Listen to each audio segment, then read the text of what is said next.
Hello, y a quelqu'un?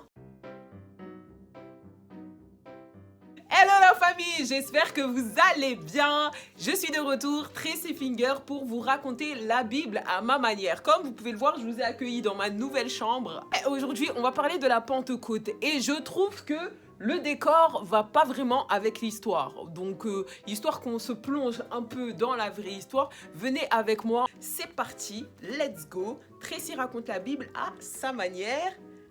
C'est parti, on va en retour dans le passé. Go. Waouh, hey, trop stylé. Vous avez vu, on a un peu mis l'argent dans la décoration, quoi.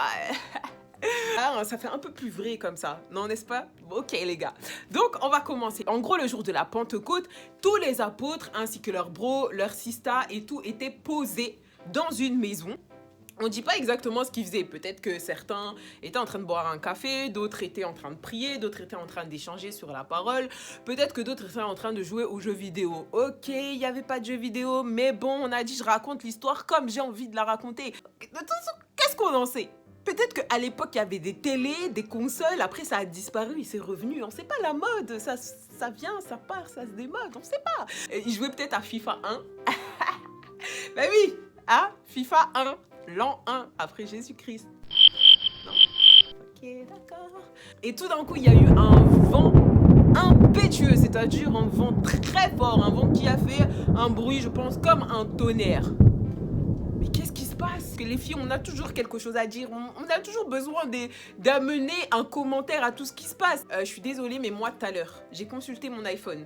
J'ai demandé à Siri la météo d'aujourd'hui et à aucun moment, il y avait prévu de la pluie et du tonnerre. Donc je suis désolée, mais ce qui est en train de se passer, c'est totalement pas naturel. Je suis sûre que c'est quelque chose de surnaturel, quoi, j'en sais rien, mais en tout cas c'est sûr que c'est pas la pluie. Ok, t'es sûr c'est pas la pluie, mais qu'est-ce que c'est? Si tu sais pas dire, tu sais pas expliquer, c'est ça. Ah, vraiment, bref. Dans ce vent, il y avait des langues, non pas des langues, c'est-à-dire des langues, quoi, vous voyez? La langue française, la langue anglaise, sauf que là, c'était des langues de feu. Qu'est-ce que c'est les langues de feu? C'est tout simplement ce qu'on appelle le parler en langue. Le parler en langue, je pense que plusieurs d'entre vous parlent déjà en langue par la grâce de Dieu et que certains sont peut-être très jeunes et n'ont toujours pas encore compris ce que c'était, ou d'autres peut-être ont un peu peur ou se demandent ce que c'est et n'ont jamais osé demander. Donc le parler en langue, c'est lorsque tu es rempli du Saint-Esprit et tu commences à t'exprimer en une langue qui vient du ciel. Tu ne la comprends pas, personne ne la comprend, mais Dieu seul la comprend. Et cette langue s'appelle donc le parler en langue. On dit que c'était semblable à des langues de feu. Et donc tout d'un coup, les langues se sont posées sur chacun d'eux et ils ont commencé.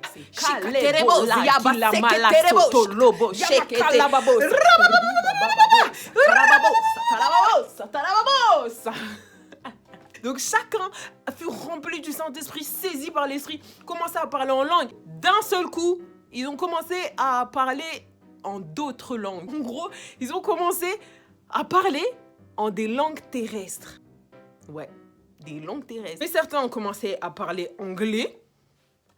Hi, God love you, God bless you, you need to know Jesus died for you. Certaines personnes commençaient à parler en français, parce qu'en vrai, moi je vous raconte l'histoire en français, mais en vrai, à l'époque, ils ne parlaient pas français, on est d'accord. Et les autres, il y en avait qui commençaient à parler sûrement en espagnol. El Señor, en vrai, je sais dire que El Señor et Gracias, c'est un peu compliqué. Je vais demander un peu d'aide. Excusez-moi, pasteur Ivan. Oui, désolé. Vous pouvez m'aider, s'il vous plaît? Bem-vindo, Dios te bendiga. Paz del Señor. Mungu akubariki. Nzambe apamolabino bandeko. Shandi bayo.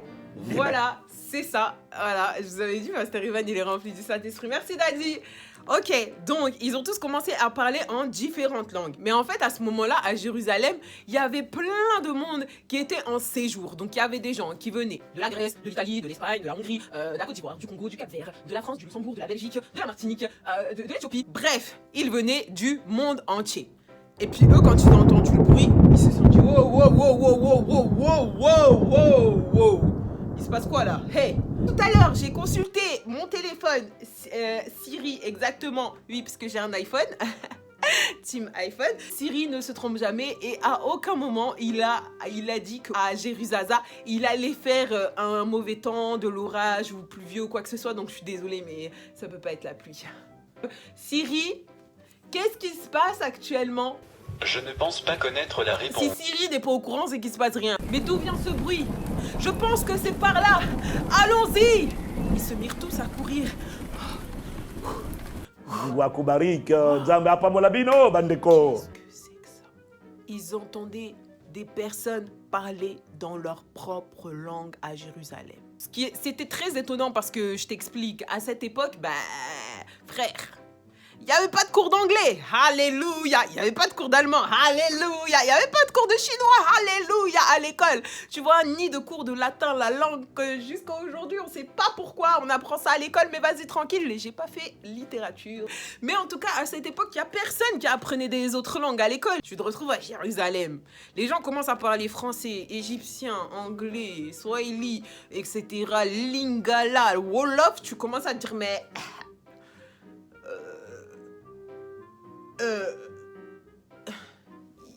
il se passe quelque chose là.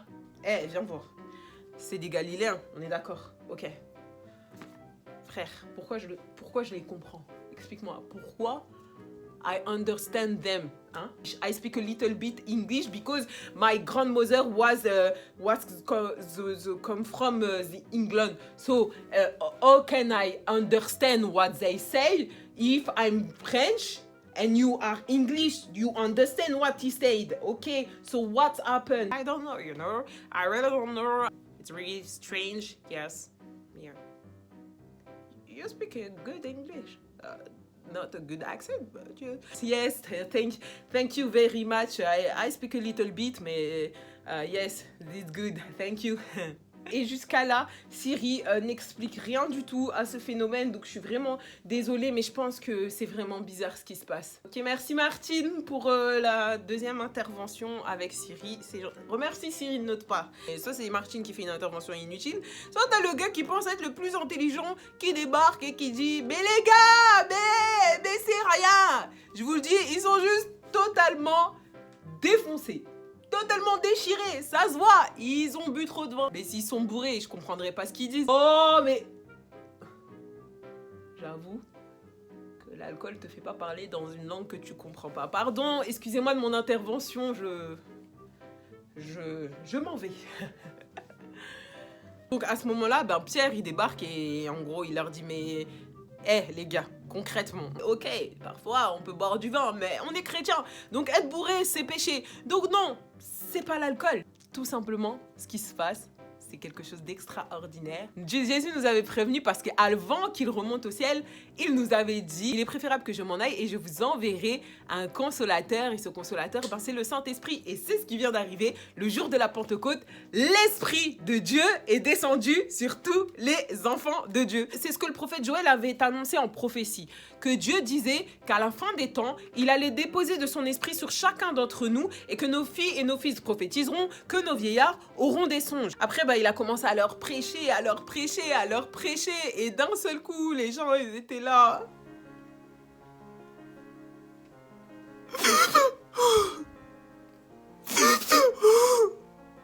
Magnifique. Quand je vais raconter ça à Siri, vas-y, faites-la terre. il va chialer. C'est trop bon. So beautiful what God did for me. Oh my God, Jesus. I love you. I don't know you for the moment, but I love you. Gracias, Seigneur. Fallait bien que je le place quelque part. Vous voyez, celui qui les a insultés de bourré, il est venu, il a dit... C'est bien beau, c'est bien beau, c'est bien beau. C'est bien beau, mais on fait comment?